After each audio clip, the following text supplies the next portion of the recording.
Welcome to the Cryptozoology Show with your host, the cryptozoologist. And this episode, this is part two of the seven odd Sasquatch like creatures little have heard of, and covering the best film evidence ever of a Sasquatch, giants and the Sasquatch connection, werewolf murders of Quebec.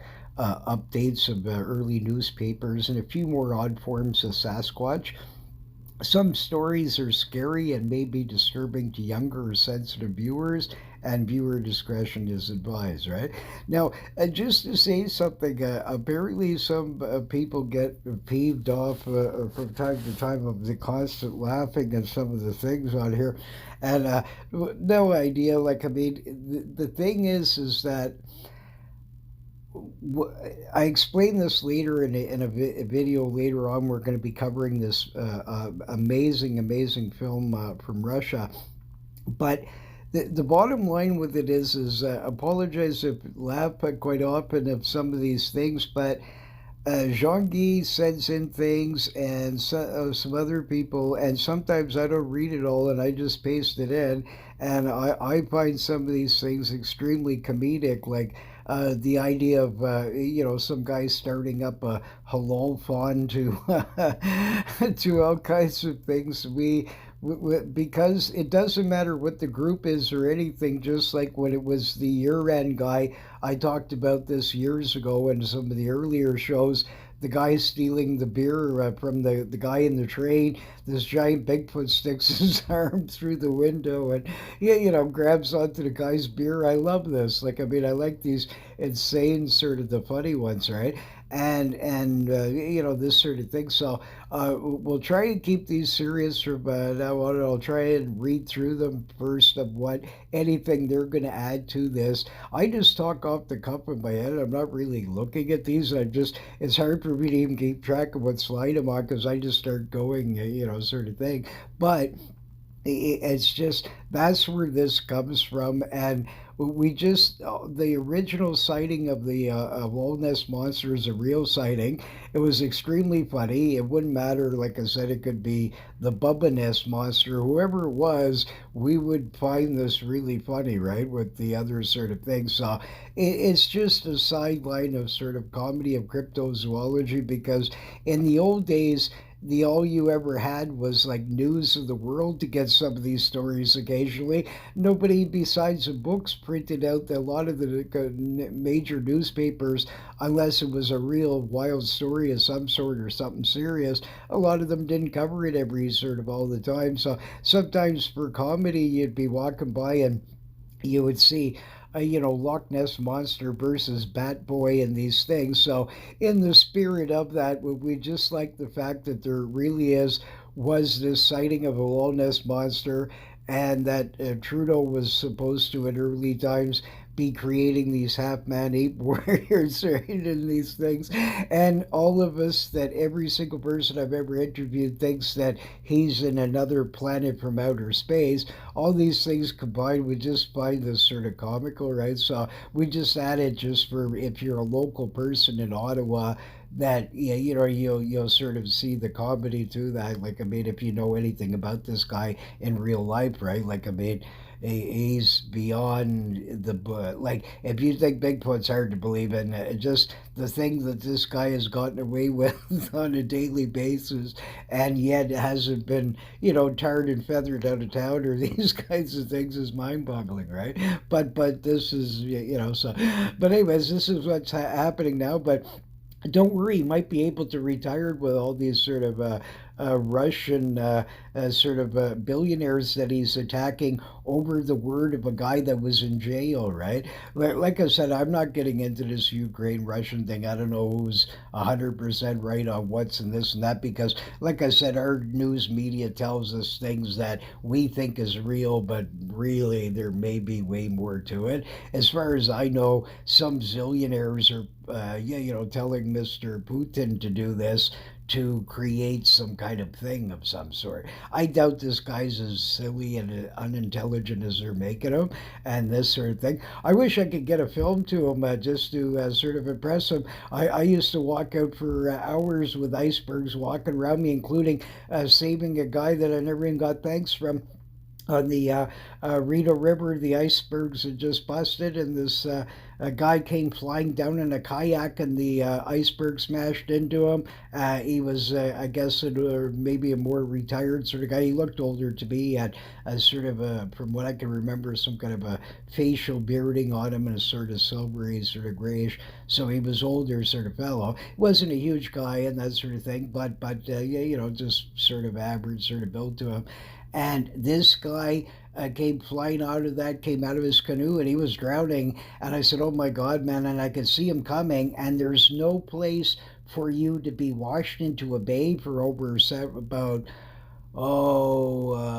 the next one's about a quarter of a mile away, a little bend. You might get lucky, but he was way out. So insanely, I went out in this area and started timing this guy coming by, and thank goodness for an old mighty flipping stick. This mighty flipping stick, I was able to reach this guy sort of as he was coming by, and he went underneath the water a couple of times, and his hand stuck up.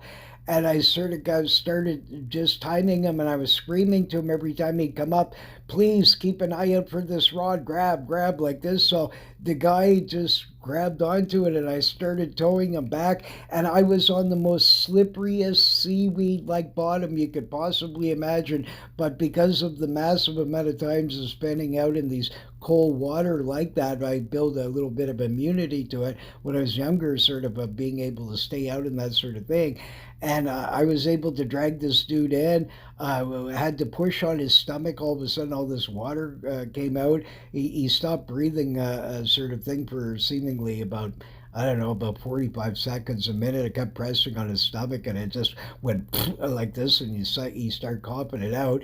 And this giant sort of lady, she was one of the earliest people with cell phones. Almost no human being had a cell phone at this point. And I mean, this is because this is a long time ago. And this great big tall German lady that looked very similar. Get a load of this. Exactly, she looked like a great big version of Ellen, Ellen DeGeneres, right? So it was freaking like, to me, sort of like later on when I first saw Ellen, I said, "Oh my God, it reminds me of this lady." She had the exact same haircut, like a Sandy Duncan like haircut, like Ellen will have occasionally, sort of thing, like from way back in the day. And she had the exact same kind of color as sort of the blonde hair going, and but a big girl, like a big German sort of girl like this. And she had this really early gray cell phone. And I said, I said, "Lady," I said, "Here," I said, "this guy, he's all," I said, "Could you phone an ambulance?" And I explained to her what happened, and how to sort of press on this guy's stomach, and he was breathing. Then he didn't seem to know where he was. He was really confused. So she took it over. I figured it's in great hands with this lady. Like, she was a commando sort of a character. Like, you wouldn't worry whatsoever. Like, I would put her in charge of the army in 3 minutes, and she'd be able to run it. Like, sort of that's the kind of character she was, right? So whoever she was like, he was in good hands with her, and so I just continued on. So I never got a thanks from this dude, but anyways, I went out in that sort of thing, and nowadays I pain from these some of these things, right? From the sort of cold that I went into and that sort of thing. So yeah, yeah, the what's going on over in that Russia is terrible.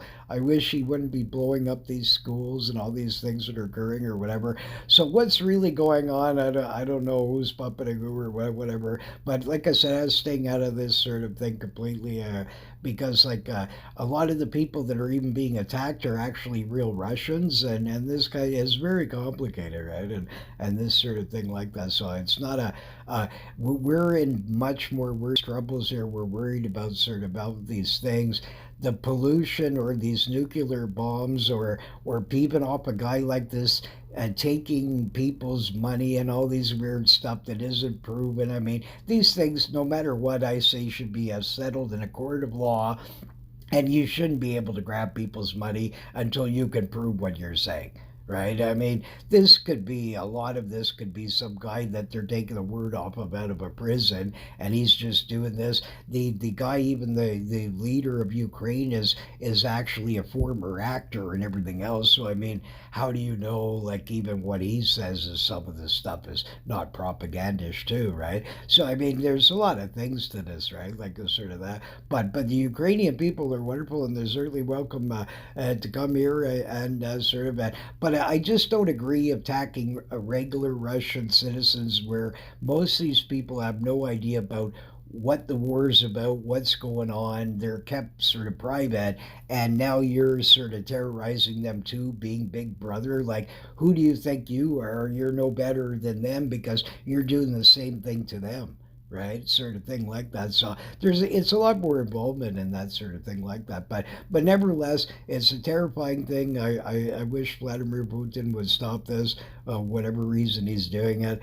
And that sort of thing. But we highly suspect the main thing, and this is what the psychic said, sort of about this guy, that he called it the triangle. So what our presumption is it seems that what this is really about, besides maybe some other people funding him from behind the scenes that nobody would know about for some weird reason, who knows, right? But the thing is that the what this guy's trying to do is get to make sure that there's still like a communist like zone in between, so this way the any of this sort of our sort of society doesn't blend into his, right? And he finds this threatening and that sort of thing. That seems to be the and what I find funny is that I find really weird, we do, and other people I've talked to about this, is this guy's not gonna, he's too proud to sort of like back down here, right? So unless there's some kind of agreement made, and as long as this other guy won't agree to certain things, right, and these sorts of this may continue for some time and what have you. And but I think his objective of what he wants may come to pass eventually, right? Like I think this guy wants some kind of a little bit of a curtain area where the the people in the middle sort of will be kept like at bay, where they can't really infiltrate into Russia any further to any sort of democratic like things. And then there's this buffer zone. This is what the guy, this seems to be what a lot of it's about, right? But I mean, grabbing billionaires' monies when you can't really prove these things, like I mean, a vast majority of this, and seizing their yachts and all this. Who's getting this money? Like, does this go to True Glow or to King? What's his name there? Mr. Biden there, King Geritol, or these sorts of people, right? How do you know, like, what, I mean, who's benefiting from other things, right? So, I mean, there might be more propaganda to this even on our side, just like the Saddam Hussein thing was in a lot of ways. I mean, the main reason they attacked him, he wanted to turn gold into real value, like a sort of make gold money with real gold based on real gold. And this would then crash our economies everywhere, right? And that's the real reason. Not so they used a lot of propaganda as well to sort of, they weren't never worried about this guy before this, and then all of a sudden he became the world's greatest enemy, right, with his giant mustache, right? So this is what I'm saying. These people have been dealing like this for thousands of years. So what we call a Nazi or an evil tyrant or this or that, they may believe this in their minds about us, right? This sort of thing. So you have to keep these things in mind, right? Like this sort of a thing. Like so, it's but the bottom line, war is always wrong. I would highly suspect that other people are puppeting this from behind the scene that we don't know. Governments, who knows? Somebody has an agenda here besides him just doing this. I would suspect there might be more to it somewhere of some sort of thing, right? And this is the bottom line, right? So, but anyways, we'll continue on here with the fascinating sort of things. And apologize. We'll try and not laugh as much or these sort of keep it more serious. And only if Shongi's got a real masterpiece, we'll put in the Aloneness monster sort of in the future. We'll we'll try and keep away from these sort of ones like that. But anyways, I feel sorry for the Russian people that do not know everything that's going on out there. I feel sorry for the Ukrainian people, of course, and everybody else here involved because it's a worldwide thing. Our wheat's going up, and all these 5 million things. It's a catastrophe for us all, right? And this sort of thing like this, and millions fleeing, and I mean, at any moment, some nut could press a bomb, right? Some from even someplace else. Now the guy sees weaknesses. The Russians are busy shooting that. Maybe some other kook from someplace else decides to get in on the action, right? All you need is one to do this, and it's all over, right? Unless if we're really lucky that these, as we've mentioned in the other shows, some kind of guardians that we may have up in the skies here, wherever they may be, they've been said to have shut off our systems before. So I'd imagine they'll allow little bombings and small nukes and stuff, but if it was a big one that they would consider maybe flatten us all sort of thing, they might interfere. So we might always get lucky that way. Right. But besides that, yikes. So this way I say I wish this conflict would go away somehow. I don't know who's really puppeting who, what really the real truth is about all this. I'd imagine we'll find out eventually. But anyways, sorry for all the people, and we sure do have some wild leaders out there, and hopefully everybody calms down. But pressing a guy too much. Remember, you got a proud, tough man that's walking out in icebergs here as well. And I believe me, that's painful crap, man. Right? Especially if you're willing to stand there for long periods of times. But I was just saying, if I could set up a film and say, hey, look, I highly salute you. I think you're a very intelligent man. I don't believe all the propaganda about you, but I would like to sort of convince you somehow, sir. Just yeah, you know what I mean. Calm this down. And what is it you really truly want? And then this is the bottom line, like from him himself, and sort of, and then this way you'd be able to really know what this guy really, really wants, right? Like sort of like if you could find out from him, if somebody really could, and if somebody could make a compromise and that thing, but keep demanding that you're going to put him in for war crimes. Don't be ridiculous. I mean, the guy's behind a sort of curtain here. He's not going to go anywhere, any place, right? And B, if somebody even touched him, he'd have rules that, yeah, you know, they'll nuke us in a second. You're attacking their leader, right? So, like, I mean, come on. I mean, use your brains. Like, I mean, these sanctions and all this things. Like the people that are doing the sanctions, they all of these people were promoted to these positions without any sort of background or degree in any of these sorts of things, right? So, I mean, the people that are even making these decisions, you got to question what they're about and what's their modus operandi, right? And sort of thing like that. So, again, I'm highly suspicious of a lot of news out there, always have been, because you'll see one thing and then it ends up being something very different, right? And that sort of thing. But, anyways, we'll continue on here to the fascinating world of sort of these early werewolf reports and giants, and we'll cover this film and a bunch of other interesting sort of ones.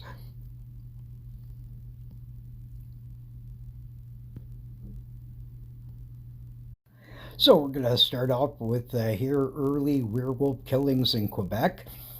Is Bigfoot and Loup de Garou one and the same? Or do both exist amongst us? As I'd mentioned, that Linda Moulton Howell there, she writes about this book.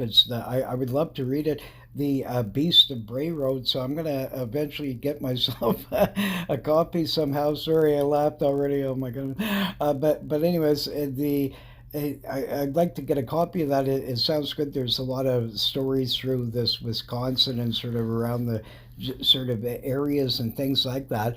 And I have at least several, I would imagine probably between 25 to 30 sort of newspaper articles on early Quebec sort of werewolf sort of sightings around here.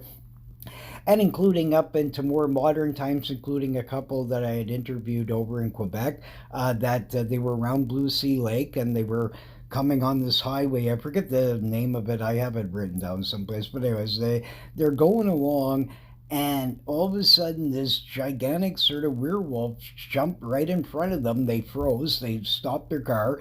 The lights beaming at them. They said this dude was way taller than their car, right? So like 8, 9 feet here, somewhere in this sort of range like this. He had giant claws on him, and he was standing completely straight up. He had a face like a wolf, okay, but he had like feet like Bigfoot, but with sort of like claws like on them, sort of thing. And what happened is he kept staring and growling at them. And I mean, this is like this older sort of French couple, right? There's just no matter how many beers these people would might have or whatever. I from talking to them quite a bit, and as sort of I would ask again a question just to see if I could get them to change any, like I was curious, would they sort of all of a sudden say something different or this. I'm kind of always sort of like, especially a werewolf story, I mean it's right out there, right, sort of thing. But nevertheless, then this creature actually leaped like right across the freaking highway pretty well, and a boink boink, and he was gone. He leaped over this railing on the other side, right? So there's no way that this dude must have leaped like 15, 20 feet here, sort of thing like that. So for a human in a suit here, that's pretty hard to believe, like sort of thing like this. And all I can tell you is they believed that they saw this thing. So that's, I mean, there was no evidence that I know of that was found there. Somebody should have went along that, but by the time I got this story, it was a little bit later after they had seen it. I think it was about a week later or something like this, and that sort of thing. But I mean, these there was at the Rockcliffe sort of base, Point there. All the time in the especially 17, 1800s and things, early people would see sort of werewolves there hanging out at night on the other side, and they would see them right exactly where near this guy was camping up the Gatineau River just a little bit, okay, where I found those footprints, and also that there has been other sightings there of the drunken Bigfoot, and one that invaded a cornfield that isn't massively far from there. It's up the region a bit, but you would be able to travel easily to this area, like back and forth sort of thing. So it might have even been the same sort of creature. And in that one, they actually found footprints. That was in the 70s too, and that sort of thing like that. But also the werewolf man of the parliament buildings is we'll mention later on in these sort of things. But the some of the earliest sort of accounts around there was actually like murders and things. You can find these in the Hudson Bay sort of records, ones like this, and some other early trappers and native stories about they would be going along the river in their sort of kayak canoes sort of things. And actually, that guy I said before, he wasn't in a canoe, it was a kayak. Sorry, I always do that because the boat's 5 million. I have them floating in my head every second. But anyway, it was a kayak, the guy that I dragged out of the river there. But anyways, these guys were going along, these early trappers, right around Britannia Bay, and they saw these lights there. So they started sneaking in sort of really quietly, right? And they started sneaking up through the sort of bush. And they could see in these clearings this group of werewolves. And they all had like sort of pointed faces, looked like werewolves covered with fur and this sort of thing. And they were barbecuing possibly some lady and some other ones that were laying around there that they were going to be eating them of some sort. And they were howling and doing weird sort of things.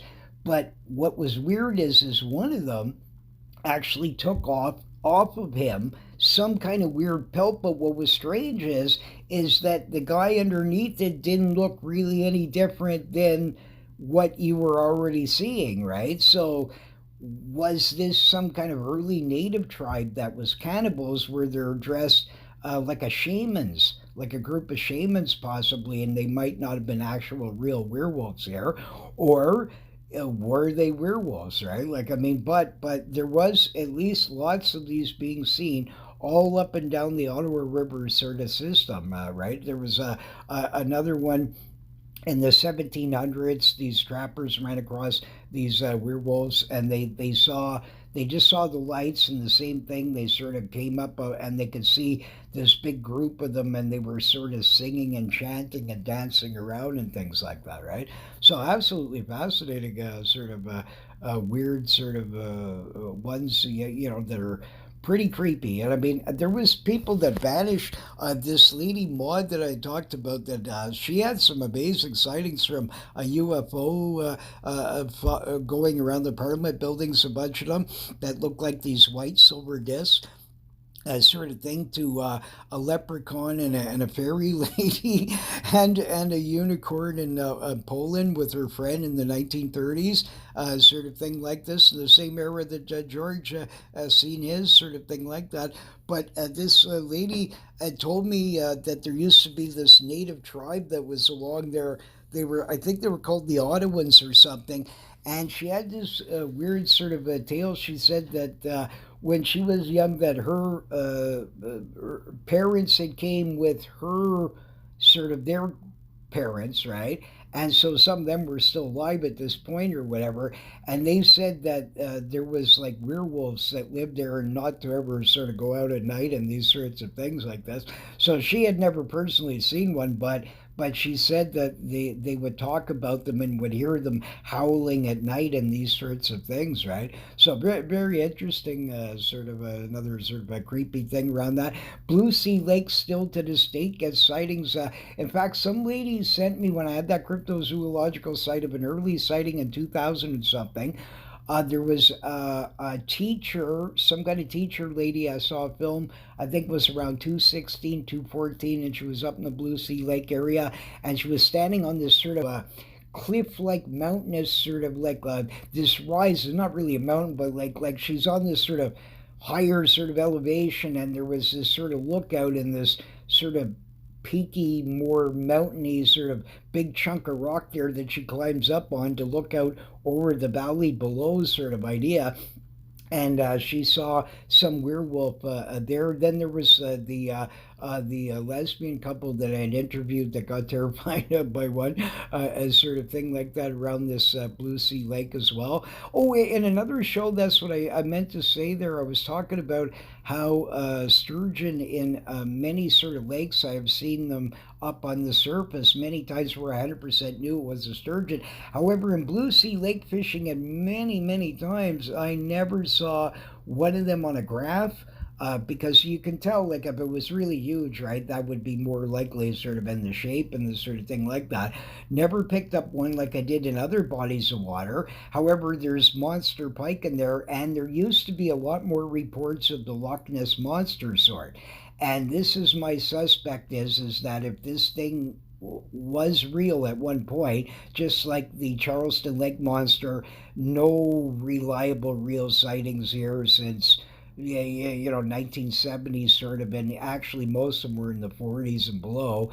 But he was sort of like a dinosaurian sort of looking one, like a brontosaurus looking monster, and also giant snakes in the lake of epic sort of size, right?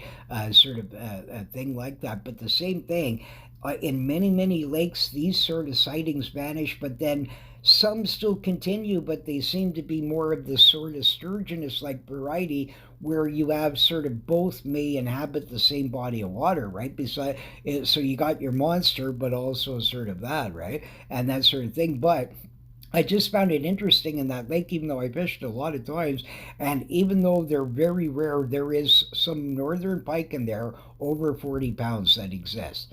I mean, that's astonishing for this far southern sort of Quebec and all that sort of thing like that. There was a film apparently of the monster recited back in the 1990s.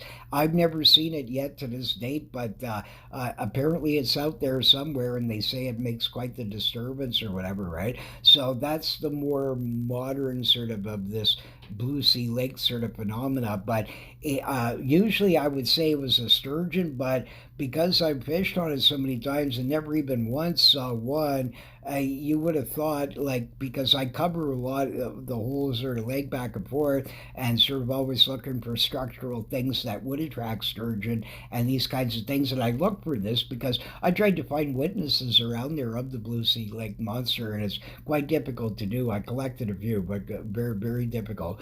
And but most of them were pre 1970s, right?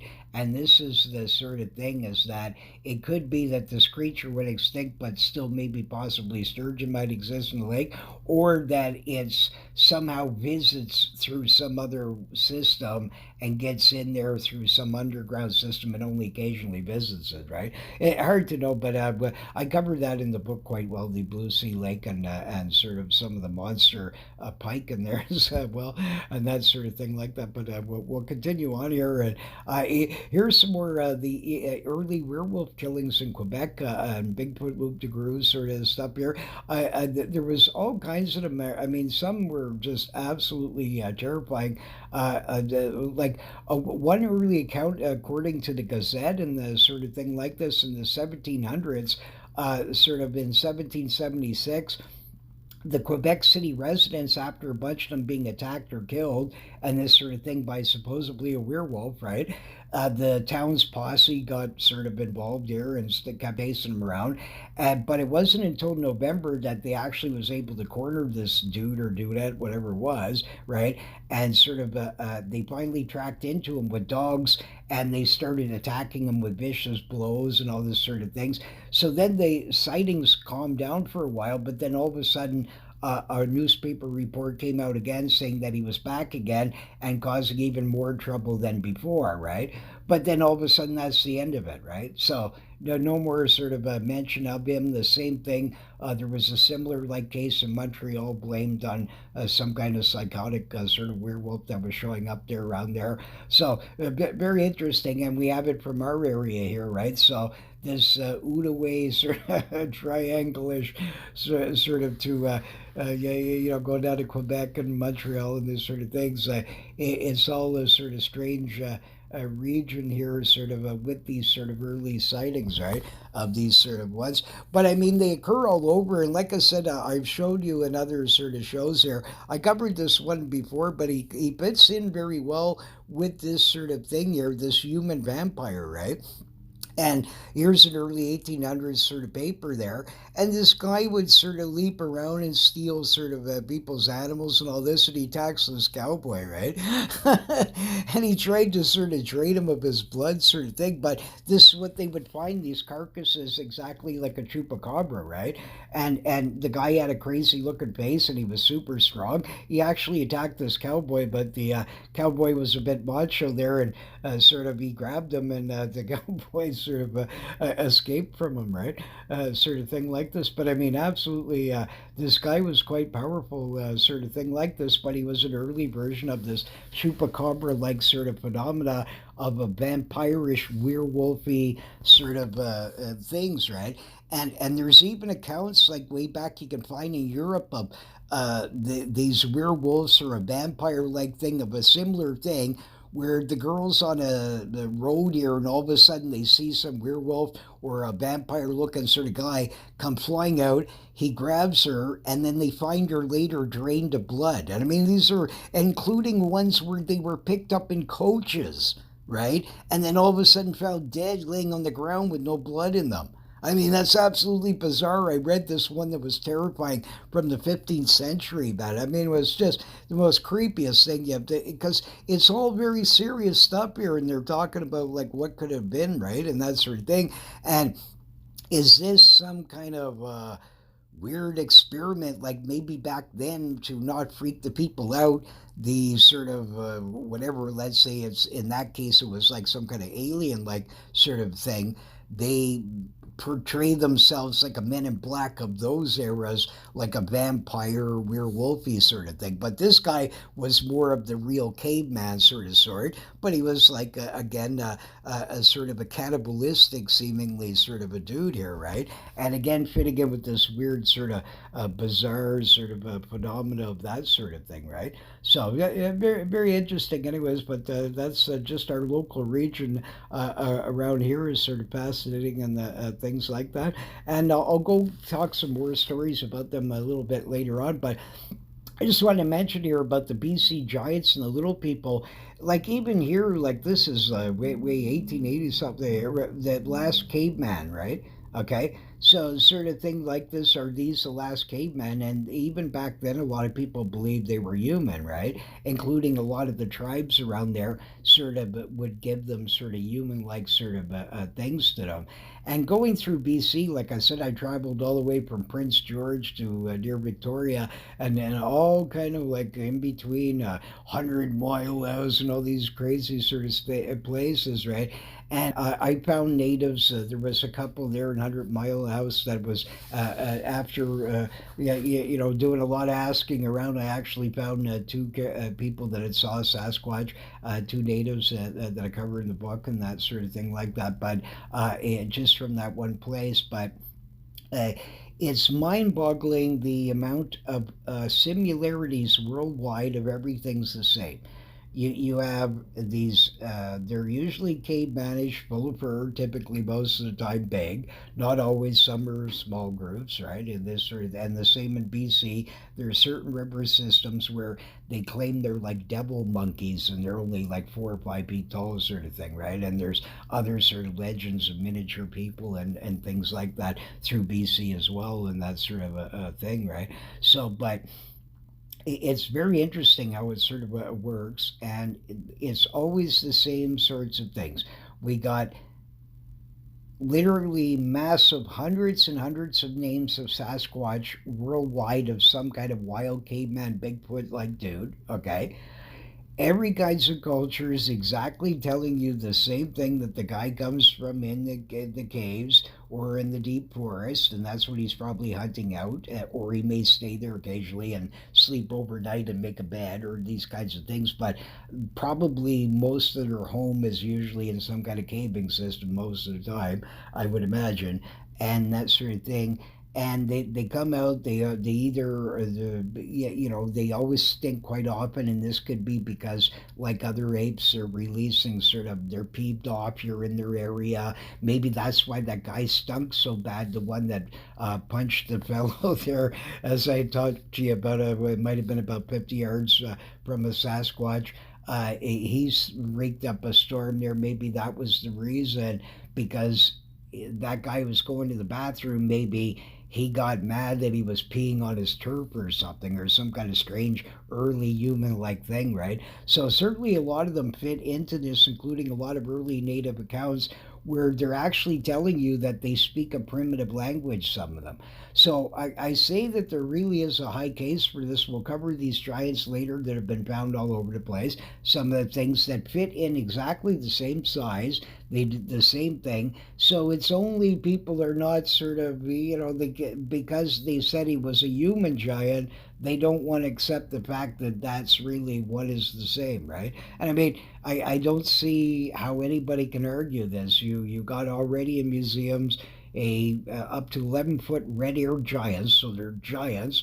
They're covered in red air, right? They have giant feet, and they come down and they rape women and sort of from villages, or they even attack men occasionally, or even eat you.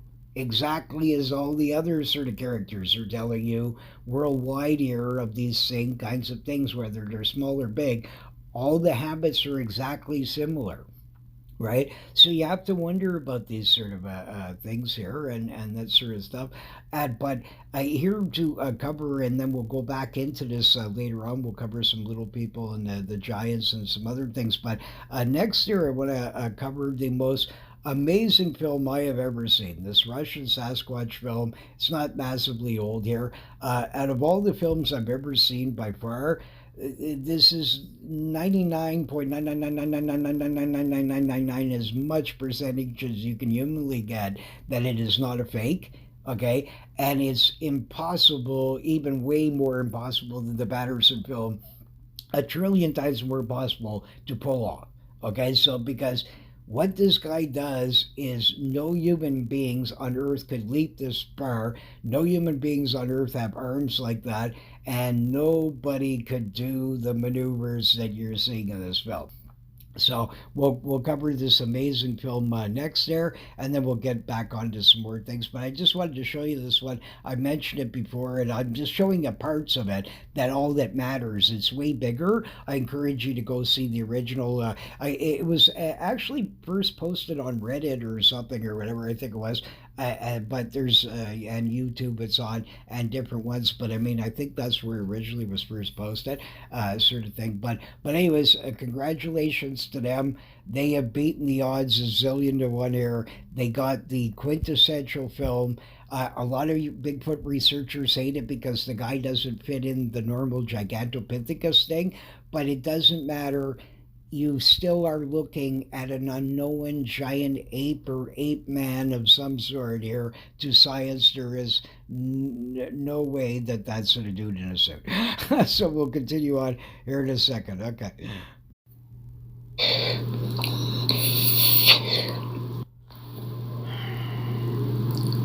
Okay, yeah, folks, what we're talking about. And it's the most interesting piece of film footage ever created. Okay. Now, if you're seeing here, right, okay, you can see the dude there. That looks a bit weird, right? You'd almost think it could be some dude in a suit or something at this one little part. Okay, so if that's all they would have gotten, this would have been argued about day and night forever, and most people would dismiss it, right? But now here's where we get into beyond the Patterson capabilities or any film ever in human existence is what's going to come here. Now this young boy's talking to Big Ragu here, as sort of thing, and whoever he was. Now look, now you see this. Look at, did you see the leaps? Now look at this kid. Now look at the distance of that. Look at what that there is no dude on earth that could ever leap and leaps like that. Never, never seen it ever done in a trillion years in Olympics or any kind of other thing on this planet. The arm length ratio that he has is way beyond any human capabilities.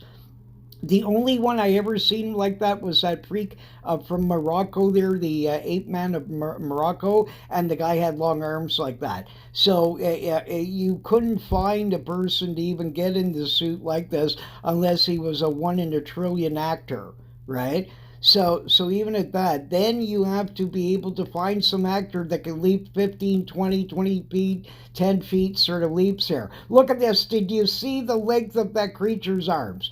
Unbelievable, and he's completely gone. Now, I didn't show the whole sort of other thing, but what happened here? Yeah, I guess the one little part got cut out, but you actually see the creature way at the other end of the park like thing, and you see his head scoot out over there now. And this is like a few seconds later.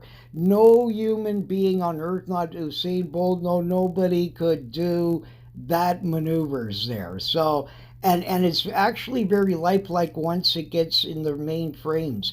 At the beginning, like I said, it's maybe it was actually smart in trying to hide and lay low. But did you see how well it could keep its back? It was so long. I've never seen a human be able to walk like that either. Is I'll show you that and maybe we'll replay it again. But look at the arms on that. Look at this, the speed of that is leaping. I mean, could you imagine there'd be 10 million broken trees laying all over the grounds here, like you can see here, right? And garbage, and there'd be little holes and divots. So you're telling me you're that great in balance that you can even predict where you're going to land to make sure you're not going to drip or anything else? Come on, no way. But look at how long the back is there. I've never seen a human walk like that. It looked like as if their spine's even more further out. Like you'd have to be almost like a yoga-like person. A lot of people couldn't even keep in a position like that for long. Sort of thing. So there's too many things here of anything I've ever seen.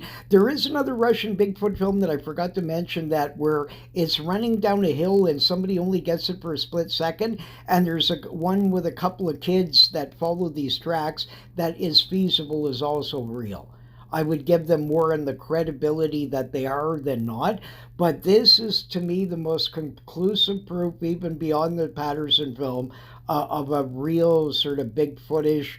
this could be this mink one. It could be an albisti, as far as I know. Whatever, right? Like I said, that first part there doesn't look that great, man. I mean, it's weird. Like I said, how we can walk like that. Would normal human would have never done that. It's not likely. It seemed like that person. Let's say it was some creature in a, or like a real one, a Bigfoot of some sort. It seemed like they were trying to hide there, like keep their head down, maybe from being shot at or something. Maybe they know what a hunter is. I have no idea. But this is the part there.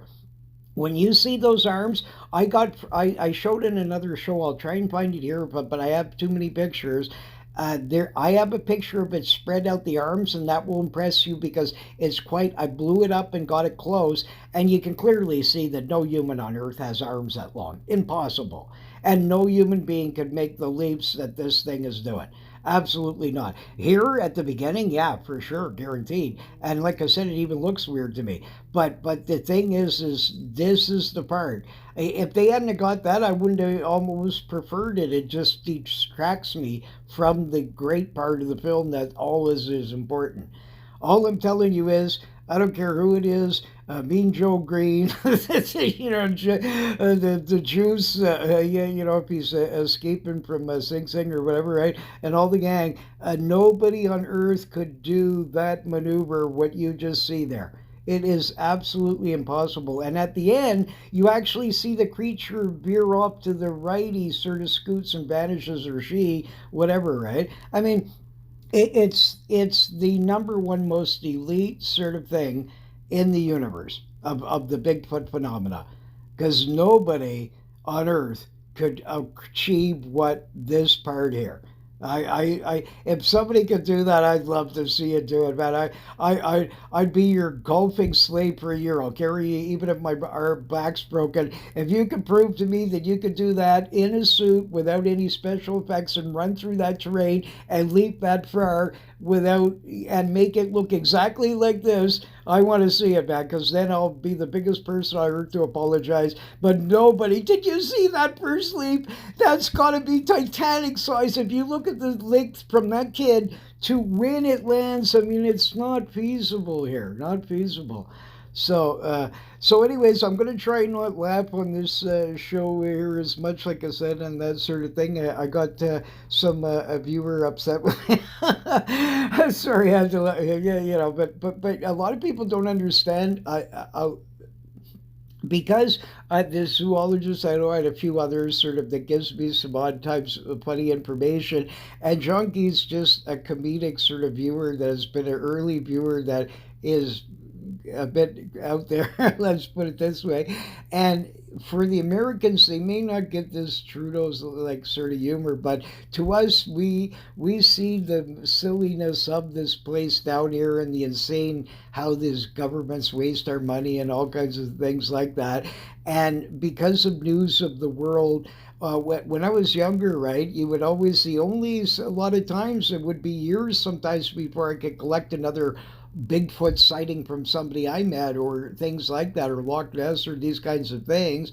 And the only ones besides reading some guy's cryptozoological book, the internet wasn't around really, and these kinds of things, what then this is what you would have is for only entertainment. Now, you didn't believe any of it, but they were funny. The news of the world, right? The Bat Boy saves New Yorkers from being mugged and all these kinds of things. So when this is a true story, this Jean Louis there.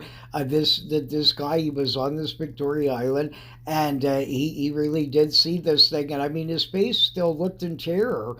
Actually, sort of, his face still looked in terror of that he was sort of like still thinking about it, right? And he wasn't really sure what it was. He thought at the end maybe it could be a Punjabi guy of some sort because the guy was covered with foam and he kept this sort of thing, right? But I mean, so we had this one sighting that's really sort of funny because there was this early rumor when Trudeau first started that he was going to create this race of half man, half be, yeah, you know, 8-man warriors and these kinds of things to fight terrorists and all this kind of stuff. So this joke has been a long one, but I mean, we find the Loch Ness monster funny because it really was based on a true story, and it's funny, and the idea that it was seen right behind the Parliament buildings, and that there was a werewolf guy there many years ago and that sort of thing like that. It all sort of adds to the sort of comedy of it. We just find this sort of area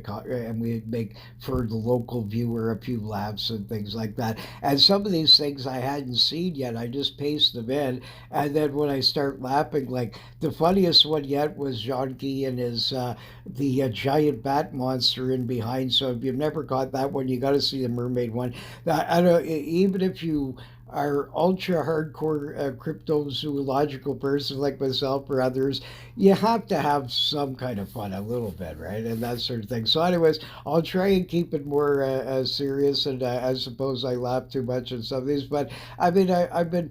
When I do these, a lot of times I have had a lot of work and I'm half as tired and different things, and it's just to sort of have a little bit of sort of comedy with it and sort of enjoy it as sort of like the whole thing of it, and to show that even the cryptozoological, that even though a lot of it's real, there is a lot of foolishness mixed in with it, right? So yeah, you know, so we're hoping that somebody else sees the Loch Ness monster again. I would love to interview a new person that that's seen it. That would be make my day more than anything in this universe, right? So I like the idea of the Loch Ness monster, but I mean, not it's not for everybody, and like I said, it's nothing to do with their race or this religion thing. We would be doing the same thing if it was an Asian guy, a white guy that looked like Bubba. He'd be the Bubba Ness monster. It's the same thing. We just find this extremely funny that you know this guy's fishing this giant hairy sort of, yeah, you know, 8-man sort of guy. Here comes leaping out, screaming aloe something. I mean, that's I don't care. I find it comical, anyways. So we'll move on and continue on with the show. So bye for now. Dog cannot just cut it as the answer, or that it's a plesiosaur, or any of these things. It's only certain lakes you can provide this sort of pretty well solid sort of thing that it is one particular kind of thing mostly that they're seeing. But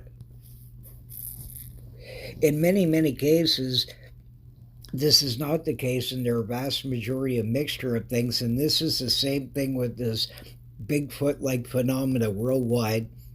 It's a variance of wild people, undiscovered ape species mixed together, sort of, and a little bit of both here of this sort of thing. And possibly some other stuff that we don't understand. Yeah, yeah, you know what I mean? Some half this or that or something, right? And that sort of thing. But I mean, seriously, here's you can see a giantess, right? The only difference of her and Helga was is that that this lady here is a lot more smoother, right? But I mean, size wise, she's right up there with a sort of a Helga from Sweden, right? Sort of thing like that. And again, I showed you in other sort of shows that I've had that even cultured ladies could go out and live in a cave and survive, right? So, I mean, it's very feasible that some of these weird things were, I mean, you have to remember, it's rare in our day and time that we act so childish as that would be running and tearing, feathering everybody out of town, sort of thing like that. But still, it occurs occasionally. But the thing is that in those days they would have really been considered sort of like oddish, right? So now you go out in this sort of thing, and you're this sort of big sort of whatever, right? You now are lonely or whatever, you are still human, sort of. And how long does it really take for her to start becoming extra furry? Maybe some of her teeth worn down from eating things and weird stuff, and then she becomes more wild. So now she comes out, and let's say, sadly, I'm standing here and she gets me, right? Or whatever. Well, then all of a sudden now, you know what I mean? Like you might have a Brady Bunch, like eventually down the road, right? Sort of idea. And this might be these remnants, sort of things like that, of early explorers, because every one of these native cultures always telling you that they kidnap you and bring you back to the caves and this sort of thing, and that some of them escape. So whatever the thing is either that some of them are just a race of humans that were bigger, right? That were had to hide from other warring groups of regular natives and different early people, settlers, and all kinds of things. So they're big giants and they're furry, right? You got this group. You got smaller furry ones that are like dwarfish like.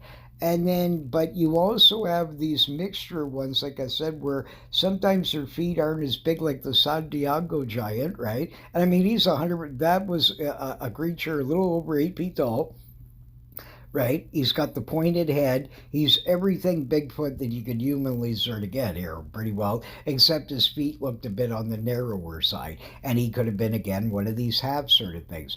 A lot of people think this is impossible, but I like, you have the same thing in the Turkish deserts there. Even in the Bible, they mention these sorts of things.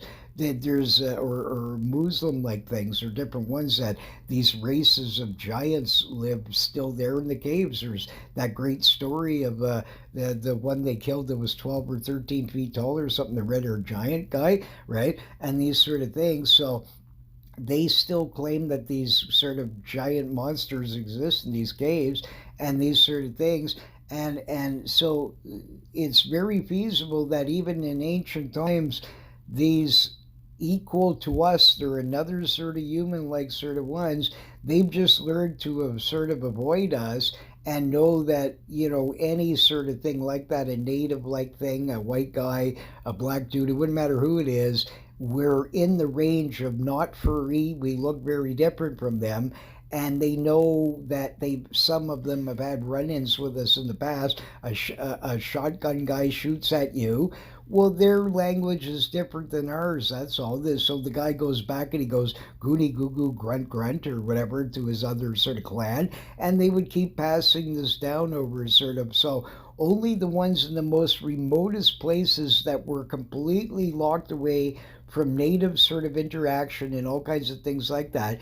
You notice in those stories and early ones like Leif Erikson and all kinds of ones, these guys would come out and fight with them all the time or different things because they didn't have sort of the fear yet of these sort of things because they had never seen, so all they considered them, they didn't have the fear yet put in.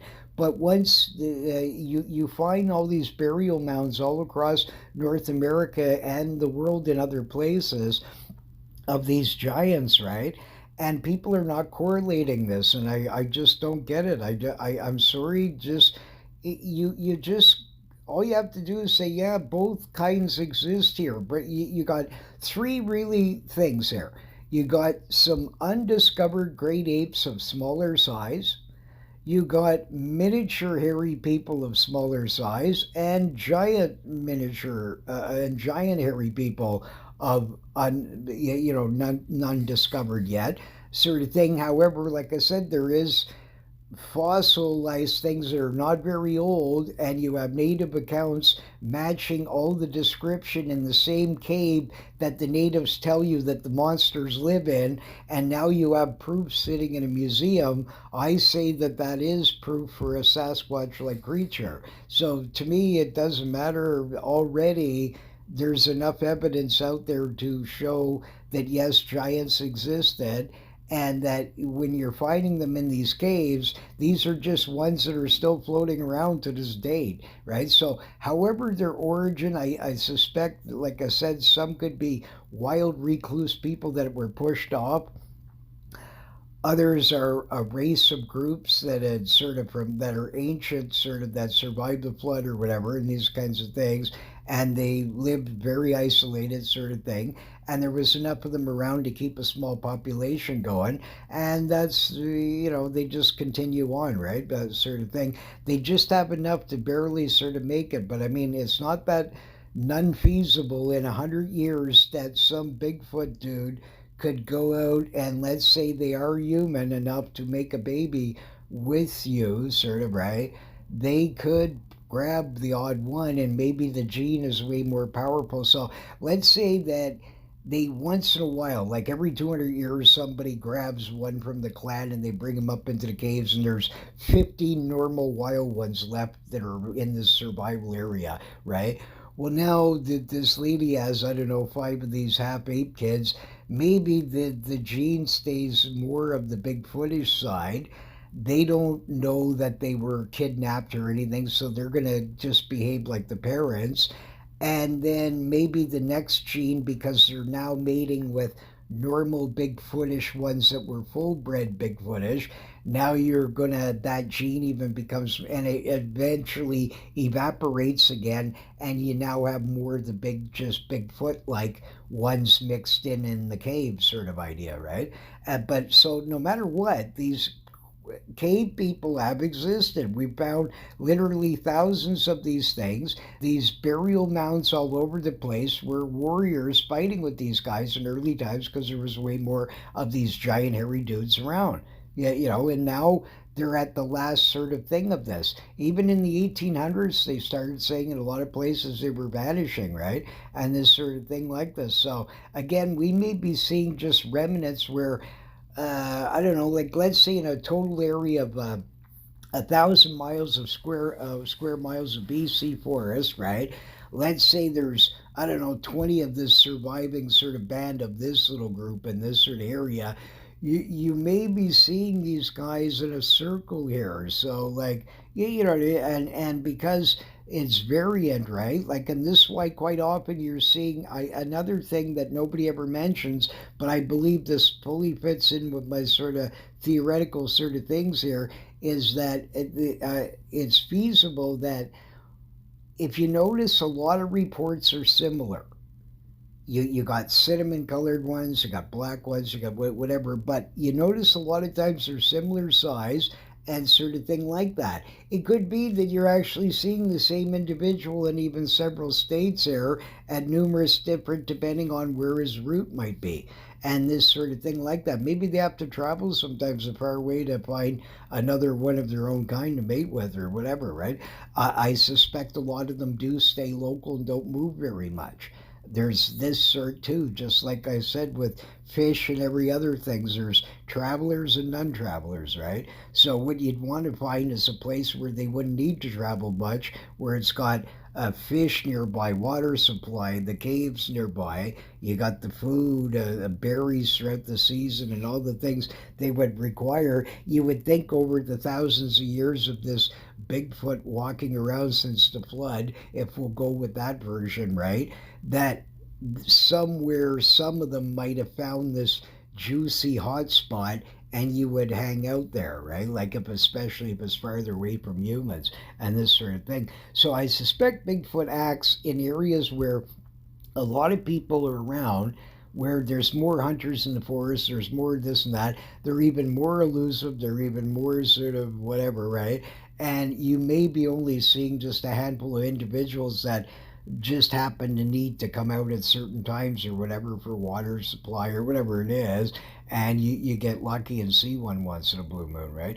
But otherwise, that's sort of thing. And a lot of these tracks, I bet you people started, if you had a worldwide sort of group together, like some gang of Bigfoot heavy researchers that got cash, so you can get, encourage people and clout, encourage people to, everybody send in their sort of ones from, like, so you get some guy to just look at Washington state ones, and then whatever, and different ones, and then get the states that are beside them. So the guy does Washington and Oregon or whatever, right? Like these kinds of ones, right? You then have people analyze each ones and see if some, how many are the same individual. It could be that there's duplicates of these guys' footprints in many other Bigfoot collections that they don't know because they have no idea that this is occurring, right? But I suspect this quite a bit. So I mean, besides fake people doing wooden feet and all this sort of thing, since these footprints have been mentioned for eons here, and even ancient Indian manuscripts of giants, they would see their prints. Even in Philadelphia, they found giant footprints and that were more fossilized, sort of thing like this. There's a mention way back hundreds of years ago. It didn't even have anything to do with Bigfoot, but the way they described them and said how wide they were and super long and everything, it's fully Bigfootish, right? Sort of thing like this, right? So I doubt that, thousands of years ago, some guy, or millions as they claim, whatever, right? That some guy was running around with wooden feet. Like, I mean, what would be the purpose of that, right? So, sort of thing like this. So, here's some early newspaper reports there. Here of the BC sort of area and this sort of thing. These two giants were seen leaping around and trying. These ducks were feeding and stuff like this, and it's a very interesting sort of a tale. These strange men, it was reported, after emerging from the woods' rocky hillside with the agility and lightness of mountain goats. Snatches of their weird language sort of floated in the, geez, that's a blurry one, floated in the breeze there across the lake uh, to the pioneer settlement at the foot of the hills. The giants walk with an easy gait. Okay, so can you imagine? This is like they're describing here. These, to me, this is a better sort of authentic story in the sense that this guy is even sort of saying something here you see on the Patterson film where they're just sort of, she's walking along, sort of thing like this, and this guy's describing this easy gait across the swamp flats, right? And this sort of thing of this Morris Creek, okay? And the Little Mystery Mountains straddled a floating log, which they propelled with their long, hairy hands and huge feet across the sluggish glacial stream to the opposite side. They then abandoned the log and climbed hand over hand, almost perpendicular cliff at a point known as Gibraltar, and disappeared at the top of the ridge. They carried two large clubs and walked round a herd of cattle directly in their path. Okay, Indians' story retold the return of the giants to the legendary stronghold. And this paper here, this is a very early one. I forget the date, but it says here they called them then Sasquatch instead of Sasquatch. Sasquatch monsters realized that their narrow escape of an Indian at the same spot in March. A huge rock narrowly missed his canoe while he was fishing and looking up. He heard the stamping his feet and gestating widely. The Indian escaped by cutting his fishing tackle and paddling away. So, anyways, it's a bit blurrier for some reason on this screen here. I don't know, the screen might be a bit, but so you guys might be able to see it a little bit better. But, anyways, so it's a bit messed up, sort of a thing on it. Uh, here, I'll put it back there. But you can see it here, there. Now I can see it way better. But anyways, so this huge hairy monster here, he's got the giant feet and everything. But it's all fitting 100% of every other Sasquatch and modern ones, right?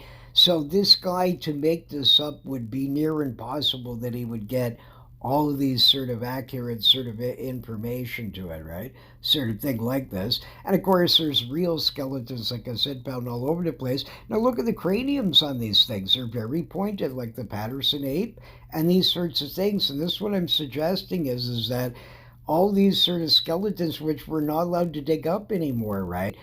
nobody really knows how old any of these sorts of things are. As far as you know, these people just jotted down any date that they built, like when they found them, because they might have not agreed with the sort of Darwinism sort of thing and all this sort of thing. And there's the evidence of these all over the place, like consistently, right? Sort of thing. And I'm telling you, they're really one is the same as the other, right? The work of removing the old Indian mound in Walnut Grove, again, you can't remove these. Martin's Ferry goes on slowly owing to the care exercise that none of the interesting relics be found and it be lost. Probably the most interesting article taken from this mound is a huge skull, which would seem to indicate in the days of mound builders there was giants abroad, right? So again, you have another sort of these sorts of ones here. Here's another one. Not all these are. I'm just giving you sort of like the amount of giants around of different sort of ones that have been found that are all fitting in with this sort of thing here. A skeleton believed to be that of an Indian chief was discovered by a workman engaged in digging gravel on the Frank Wallace Reach, a mile and a half of Saint Leonardo. It looks like the boats have been taken in charge by Deputy Coroner Robert Morgan, who declares that from the size of the thigh bone, it is evidence that the skeleton is that of a man of at least 8 feet tall. The skeleton is to be sent to the anthropologist department of the University of California. And you notice all these things vanish, like nobody can find any of these skeletons pretty well, right? And because the Smithsonian was sued and they did have to admit in court that they did actually get rid of piles of giant skeletons, right? And this is what I'm saying. How many do you know already was of really Bigfoot here sort of thing, right? Like here, a prehistoric graveyard has been unearthed on the farm of Solomon Hedrick. A large number of skeletons have been found, all more than 8 feet in height. The find was made in a mound 30 feet high. When 12 feet of the mound had been removed, the skeletons were exposed. The jaws and teeth were well preserved. Trinkets of ivory beads and even a shield made of bone were in the graves. And you see this constantly, like where the warrior might have put in their sort of so these shields and things that they find doesn't necessarily mean it was actually owned by the giant. Sometimes they were because some certain kinds of giants they found giant armor with them and things, but in a lot of cases, no. In these mounds and things, you have the warrior baby that had actually killed the monster, and he's now putting some kind of sort of thing for it here. So I mean, this giant sort of dude exists. As far as I know, he was a Bigfoot, right? Like you wouldn't know what this guy looked like when he was in the sort of flesh, right? And sort of thing like this. So yeah, a lot of people, they refuse. They don't want to hear this, but I mean, these are factual things that these have already been found. We have no idea how many of them really are actually human. They would have been a presumption. A lot of this stuff was investigated and found, 1800s sort of regions. No, you would have just seen a giant sort of, so you, of course you would call him a human, but how do you know he wasn't a Gigantopithecus or some other sort of whatever ape man of some sort, like some of them are, or some kind of relative of ours or whatever, or this kind of thing, right? Like some early cavemanish sort of people that are still existing. So no matter what, ever the case, definitely giants are sort of in my other show there. I cover all kinds of giants, right? And that fit right in the range of near Goliath. Some of them like well 8 foot something, like not very far off. Goliath was around 9'3" apparently to 9'8", somewhere in this sort of range. So he's actually small compared to a lot of sort of giants that were out there, and including a lot of skeletons that were found in North America and things like this, right? But I mean, this what I'm saying is that I think people all have problems with this because they just heard that, in the old story, it's a giant, so you're not relegating them to Bigfoot. You're thinking of it as a different phenomena, but really, many of the sightings here probably are of this. And in fact, a lot of older Bigfoot accounts the guy did have a club with him sometimes, or different weird things like that, right? So people need to keep these things in mind. It's just not one answer. It's not only sort of a patty here. There's other sorts here that are mixed in where definitely there's some kind of little people in a few cases like this. Especially, I notice in certain states that even though the numbers are low in sightings, they have a tremendous amount of smaller sort of Bigfootish like sort of things going on, right? And this sort of and certain ones where they're, yeah, very different here, sort of thing like that. But then you also have these wild sort of people all the time, right? And like I said, it's a well proven, hundreds of documented, very well documented cases of people being raised by sort of everything from apes to lions, where the pride decide not to kill them, and they become very much like them, like their parents. So this, what I'm suggesting is it's feasible that possibly when they eat all this sort of great macho like sort of stuff in the wilderness and this sort of thing, it may be that only a few generations later the next children down the line are pretty Bigfootish already. It's feasible, I suppose, right?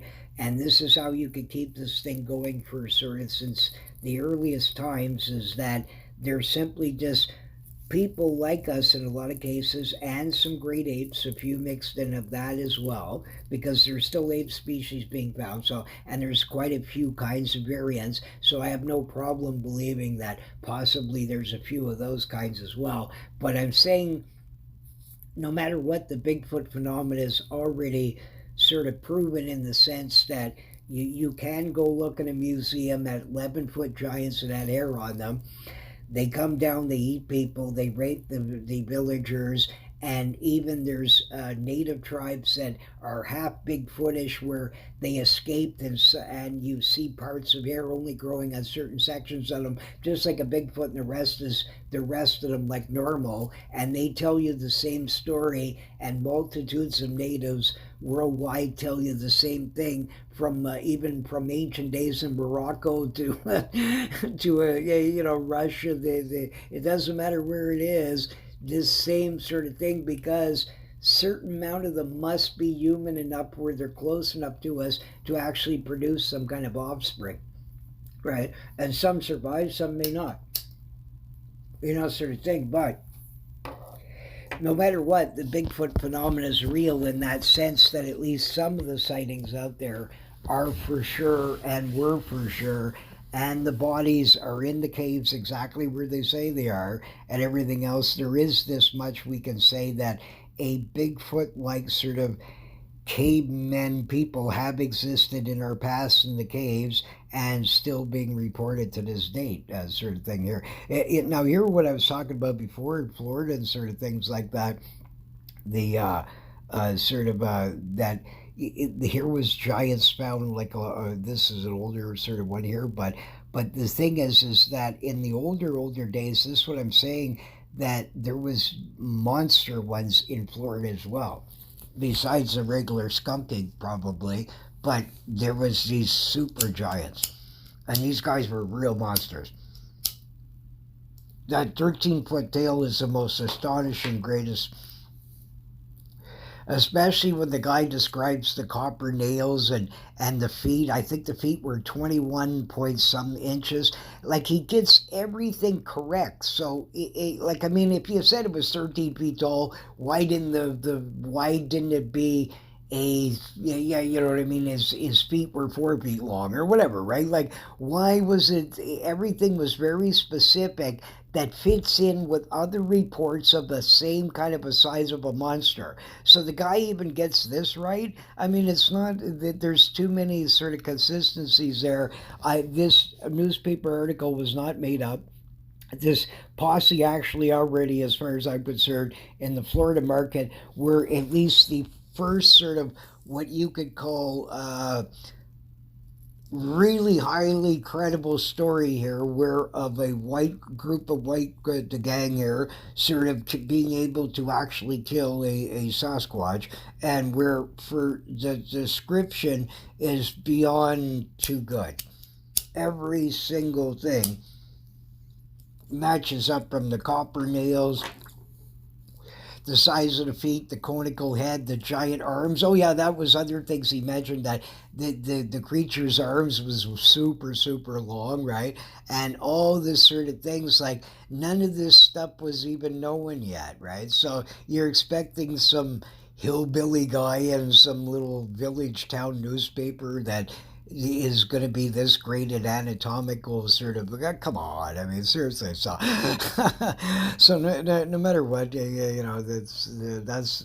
I will always believe that Florida's sort of that, because first the creature was in Georgia, Okefenokee swamp sort of area or whatever. But these trackers followed him, got him all the way, and they're right beside it. And the trackers kept following him, sort of thing like this, and chasing into the swamp, and finally got this sort of dude, right?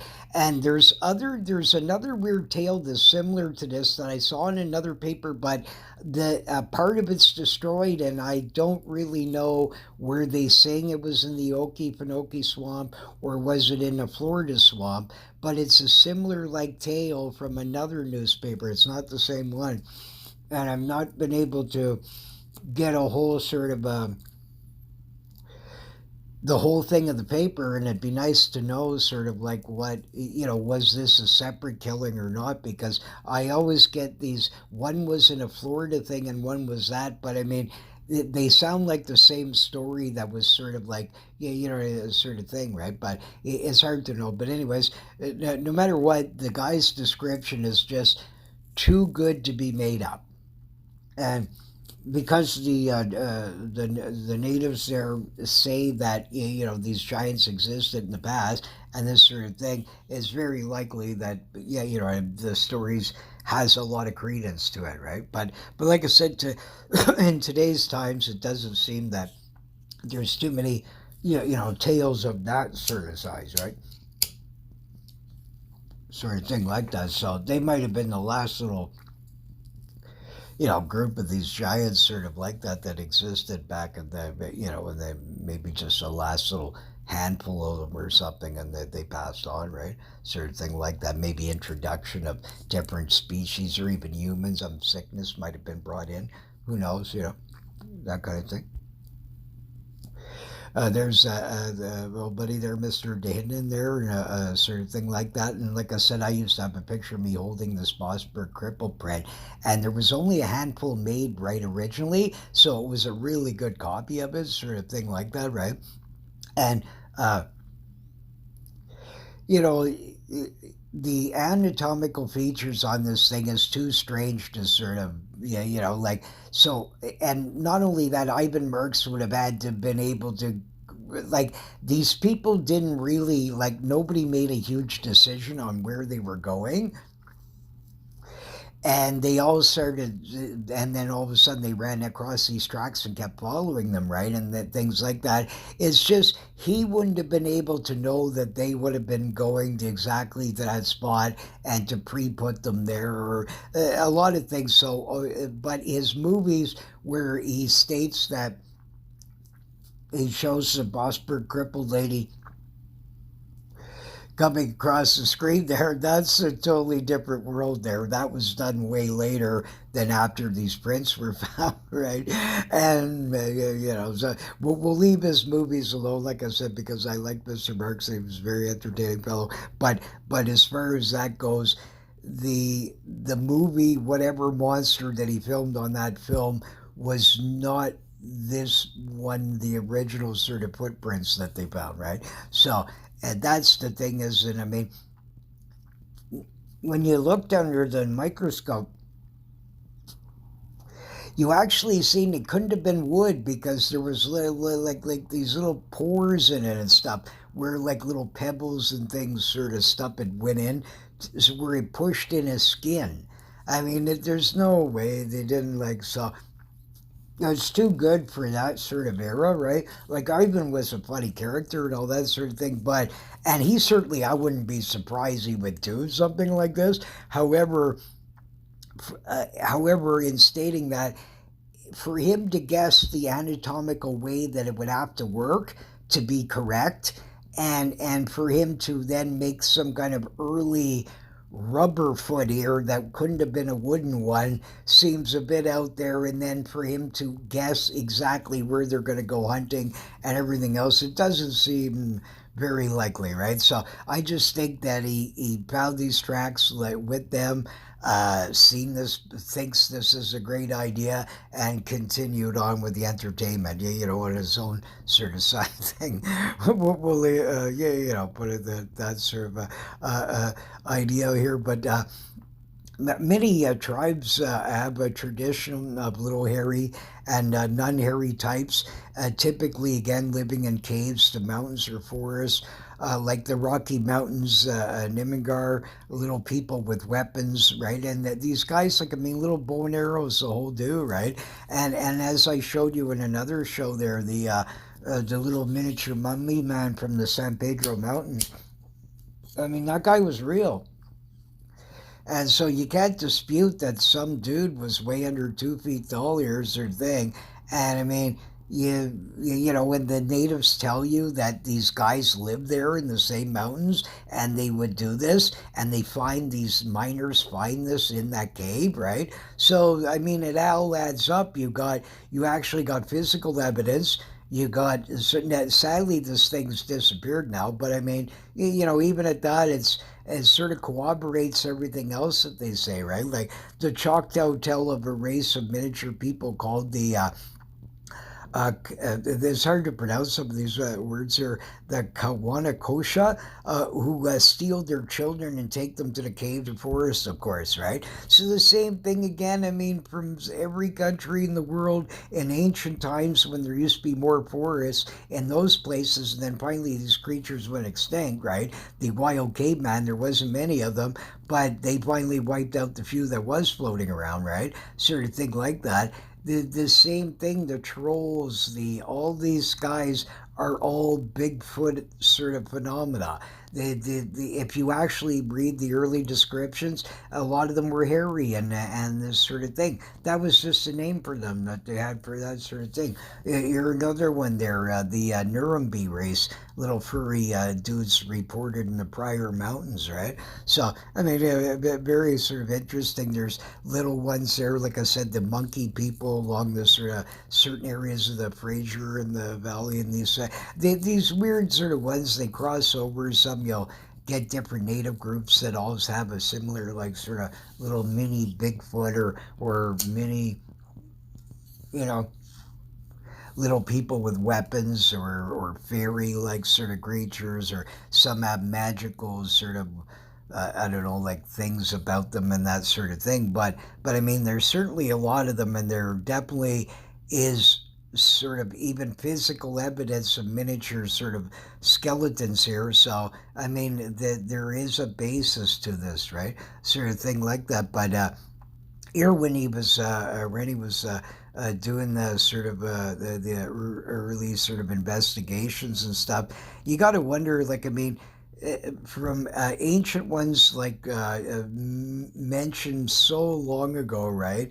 To then, even today, right? Like even the survivor man has found footprints, right? You got to wonder, like, really, like, I mean, seriously, what would be the odds of that? That for thousands of years, people are making fake wooden footprints in the wilderness? I mean, come on. And with all the other sort of things that I'm showing you and things like that, just, I mean, it's really, I mean, there's too many things here, right? So keep these things in mind, and I mean, it's a mysterious world out there. There's certainly a lot of more things out there than we could ever possibly sort of imagine, right? And this sort of thing like that. And that, I mean, these stories of kidnapping in the caves have been going on since, like I said, time began, from India to every other country. And always it's the same thing, because there's only, you got the same thing. You got, in very rare instances, super giants, the Titans, right? Like sort of on the Isles of the Solomon Islands, right? These 15, 20-foot monsters, right?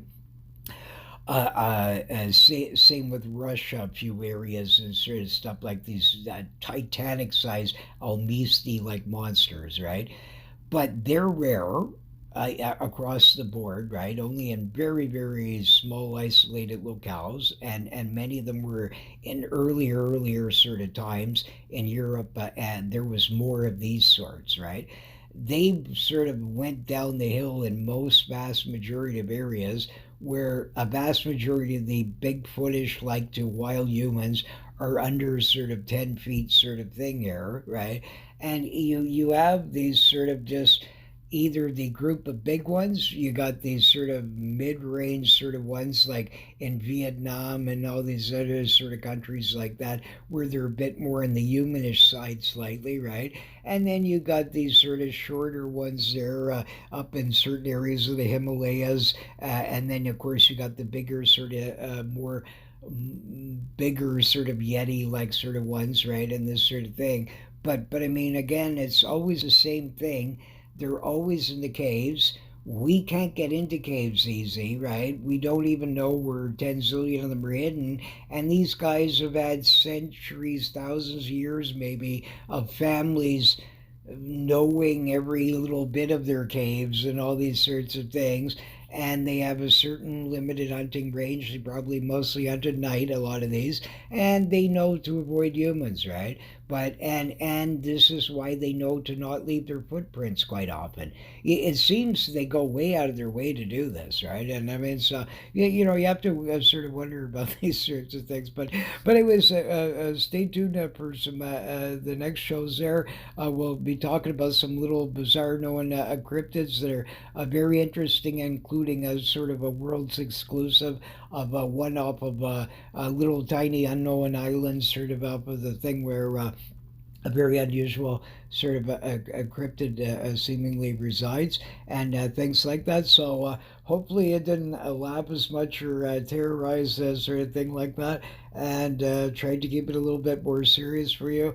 And we'll try and cut down on the sort of the aloneness monster. But I mean, if Shanky gets a super good one, you know, seriously, it's one of those things, right? Like, I mean, I just again, I'm always going to like the idea of the aloneness monster. I think he's a great idea. So I hope he is out there. So, but anyways, take care and stay tuned, and we'll see you for the next show. And bye for now.